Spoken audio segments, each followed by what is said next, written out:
Eh bien, bonjour. Bonjour et bienvenue à tous pour cette nouvelle séance où je vais vous décrire la continuité des 4 fonctions psychologiques jungiennes. Nous allons voir aujourd'hui la fonction, attendez, pensée. Alors, la fonction pensée, donc, avec l'impératrice. Alors, donc, nous avons vu dernièrement la fonction intuition et la fonction sensation. Donc, la fonction pensée va avec la fonction sentiment. Alors, voyons tout de suite la fonction pensée. Donc, la fonction pensée, elle va représenter, d'abord on voit que c'est une femme déjà, donc elle va représenter une certaine puissance féminine dans le domaine de la pensée, évidemment. Donc, ça va être une personne cérébrale qui va aider à comprendre, à conceptualiser le monde. Elle est dans la conception. C'est une personne, on voit ici dans la gorge, la pomme d'Adam, donc c'est quelqu'un qui s'exprime, c'est quelqu'un qui communique, qui va dire ce qu'elle pense et qui pense ce qu'elle dit. Donc, quand on regarde déjà cette impératrice, on a déjà un premier regard sur l'interprétation. On voit que c'est quelqu'un qui est dans le domaine de la pensée, dans le domaine de la communication.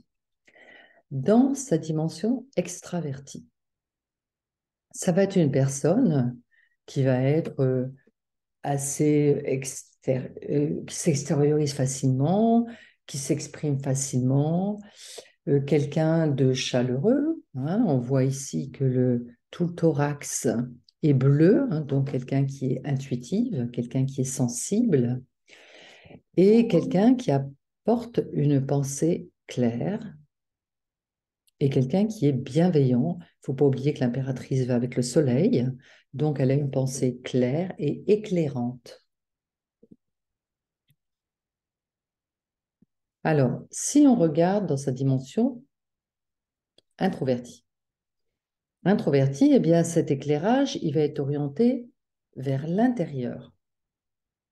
Donc, ça va être quelqu'un qui va avoir une capacité à concevoir des nouveaux projets, qui aura une certaine intelligence de l'âme, de l'esprit, elle aura une connexion en tout cas avec sa richesse intérieure, et elle aura une certaine compréhension et une capacité à décoder en fait les faits et gestes de son environnement et à comprendre intérieurement ce que veut dire ces faits et gestes. Voilà pour l'impératrice, extravertie et introvertie. Donc, ces 2 descriptions correspondent effectivement à la signification de l'impératrice, mais dans sa dimension à l'endroit. Donc, quelqu'un qui est dans la communication, dans la relation avec l'autre, sur un principe plutôt bienveillant, avec une certaine forme d'intelligence humaine, et qui aide à la compréhension de ce que je fais ou de ce que je dis. Alors, elle va être créative et souvent, elle aura des activités artistiques. Ça va être quelqu'un qui sera relié donc au soleil, donc à tout ce qui est artistique. Elle a une pensée claire et sa communication est claire et directe. Elle ne va pas passer par 4 chemins pour dire les choses. Elle a une puissance dans sa manière de s'exprimer. Mais elle n'est pas sèche parce que sa communication est reliée au soleil, donc au sentiment. Si évidemment la fonction sentiment fonctionne bien. Elle est très humaine et préfère se taire que de blesser autrui parce qu'on voit qu'il y a une certaine sensibilité. À la recherche de la connaissance de soi, elle exprime très clairement ce qu'elle a découvert elle-même. C'est quelqu'un qui, effectivement, est en recherche de, de compréhension de l'humain et elle aime après exprimer ce qu'elle a compris à l'extérieur, dans sa dimension extravertie, évidemment, dans sa dimension introvertie. Peut-être qu'elle va laisser cette recherche pour elle-même. Quand l'impératrice est à l'envers, eh bien, ça va être ce que je vous ai dit qui va être en blocage. Donc, ça va donner des difficultés dans le rapport à l'autre, hein, donc des difficultés dans la communication. Soit la communication va ne pas être claire, soit elle va être trop claire et abrupte, c'est-à-dire sa parole sera asséchée par le soleil. Vous voyez, trop de soleil aveugle, trop de soleil nuit, ça va donner une sécheresse de la parole. Donc, du coup, ça va engendrer évidemment des problèmes avec les relations avec les autres. Ou alors, ça va être quelqu'un qui ne va pas dire, parce qu'il ne faut pas oublier qu'il y a toujours les deux côtés. Ça peut être une personne qui n'osera pas dire les choses, et elle les dira, mais pas clairement.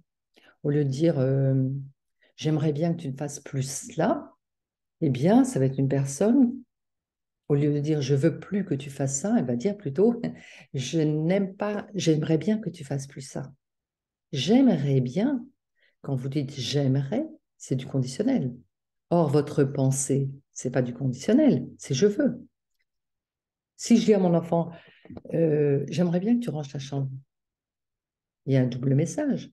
C'est j'aimerais bien un jour que tu ranges ta chambre. Or, ce que je pense, c'est je veux que tu ranges ta chambre aujourd'hui. Et si je le dis comme ça, c'est clair. Je veux que tu ranges ta chambre aujourd'hui avant ce soir. Mais si je dis, ah, j'aimerais bien que tu ranges ta chambre aujourd'hui, ben, l'enfant, vous savez, il ne vous obéira pas. Donc, ça veut dire que soit j'ai une parole trop sèche parce que c'est trop violent ce que je dis, ce que je vois et ce que je dis, la manière dont je le dis, soit au contraire, je le dis de manière détournée, trop soft et l'autre, il n'entend pas ce que je dis. Alors, ce problème révèle donc une lacune dans la communication. Soit la pensée n'était pas exprimée, l'on veut maintenant tout dire mais sans ménagement. Alors oui, ça peut venir effectivement d'un blocage à la communication ou dans l'enfance, on nous disait de ne pas exprimer nos sentiments. On est dans une famille, par exemple, où l'expression de nos sentiments n'était pas autorisée. Vous voyez? Et donc, ben maintenant, je suis adulte et je ne veux plus de cela. Et je dis tout, mais n'importe comment. Vous voyez?